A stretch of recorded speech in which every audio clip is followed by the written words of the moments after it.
आहे की ज्या मराठी भाषेचं सांस्कृतिक महत्व आहे महाराष्ट्रामध्ये एवढं मोठं प्रचंड आहे, या मराठी भाषेला दुय्यम दर्जाची वागणूक ही राष्ट्रीय स्वयंसेवक संघाकडनं काल दिली गेली।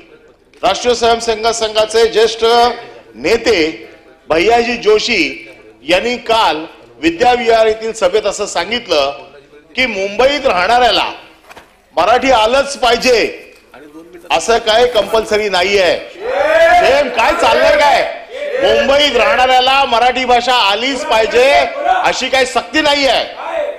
आता बोला, आणि असं म्हटलं की विद्याविहार घाटकोपरची भाषा ही गुजराती आहे।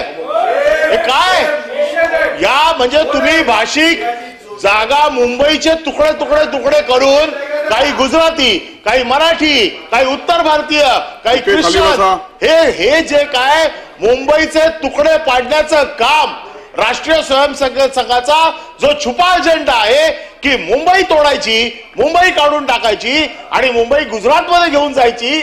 उद्योगधंदे तर नेले गुजरातमध्ये, बाकीच्या सगळ्या गोष्टी नेल्या गुजरातमध्ये। आता मुंबईतल्या तुकड्यांना गुजराती भाषा घाटकोपरची, म्हणजे घाटकोपरमध्ये कोण मराठी राहत नाहीत, घाटकोपरमध्ये कोण इतर भाषिक राहत नाही, हे कुठलं स्तोम माजवलं जात आहे या मुंबईमध्ये आणि त्याचा साधा कोण निषेध देखील करत नाहीये। आणि म्हणून ताबडतोब राष्ट्रीय स्वयंसेवकाच्या भैयाजी जोशींनी मुंबईची माफी मागायलाच पाहिजे। मराठी भाषेचा अन्याय जसा छत्रपती शिवाजी महाराजांचा अन्याय आम्ही सहन करणार नाही, तसाच मराठी भाषेचा देखील अन्याय आम्ही सहज करणार नाही। मुंबई ही महाराष्ट्राची राजधानी आहे, मुंबईत येणाऱ्या माणसाला मराठी समजलंच पाहिजे, त्याने मराठी किमान बोलण्याचा प्रयत्न केलाच पाहिजे।